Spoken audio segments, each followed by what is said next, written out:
Hey there, YouTubers. Right, so we're going to run some benchmarks. I was going to throw CPU user benchmark in here, but it had this CPU throttled is way too high. I mean, ungodly high, right?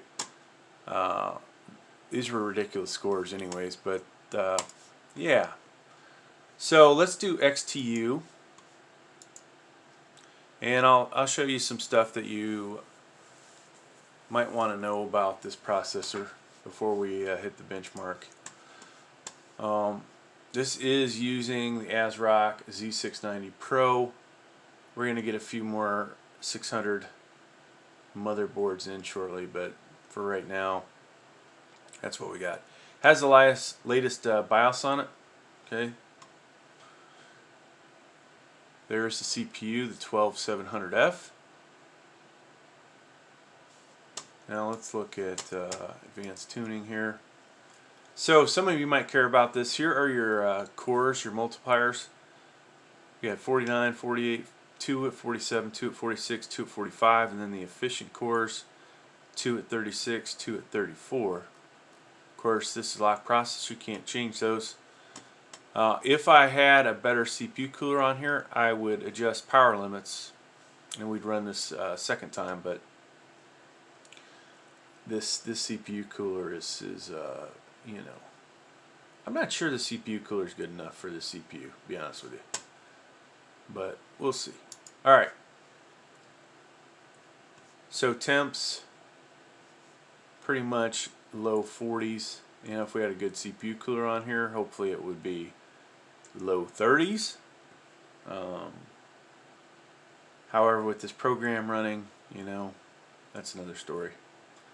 Alright, let's go ahead and run the benchmark. And you guys can see down here, but we're probably going to have, I don't know if we'll get thermal, we have thermal throttling over here. It's not showing thermal throttling. Power limit throttling, those are the things we're really watching.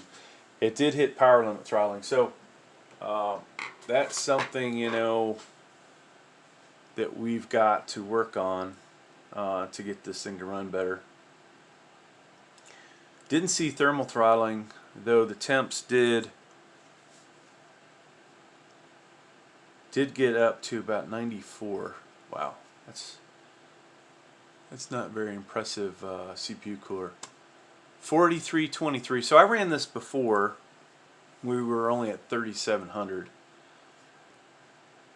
right after I installed it. So I guess that thermal paste has had time to spread. Who knows, right? But yeah, 4323. So in case you want to find out more about current and power limit throttling, which, you know, I have a 1x8 and a 1x4 1000 watt power supply, unless my graphics card's sucking up all the power, right? But here are the three of the things that you can do to hopefully alleviate power limit throttling. Oh, look at that. So that might have something to do with it.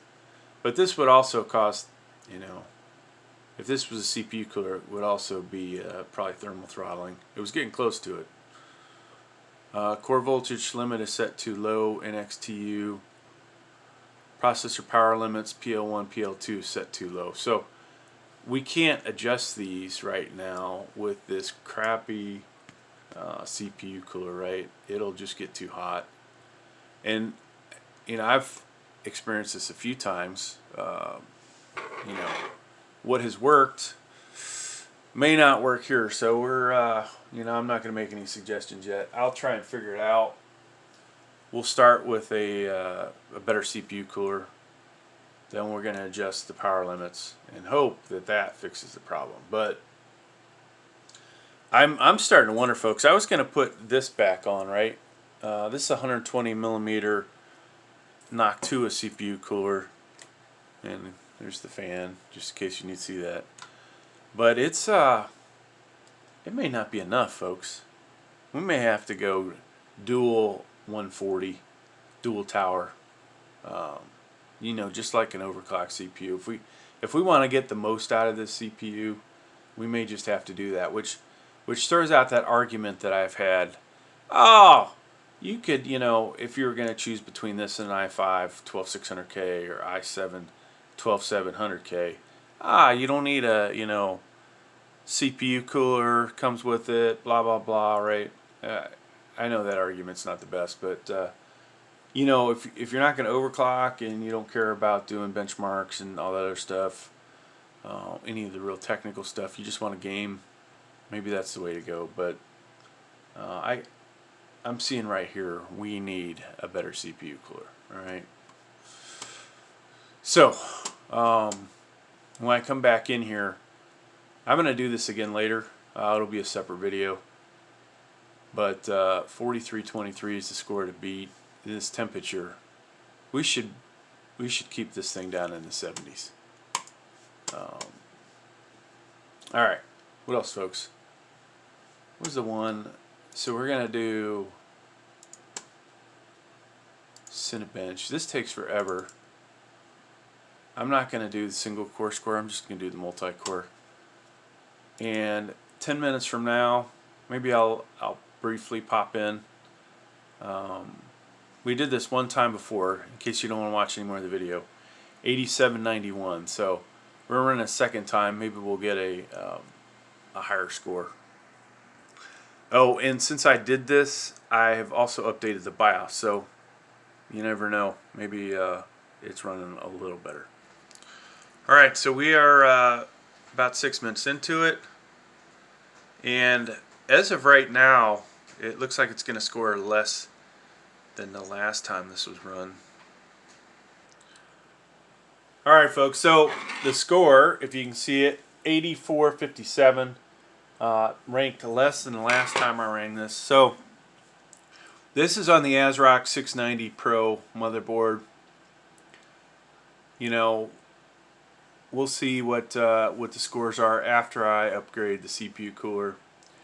I hate to think the motherboard might be the weak point with all the stuff with this, but you know, multiple things to look at. Eventually we'll get a different motherboard on. We'll compare these scores later on to what we see online, but that is what we have. So you can see, you know,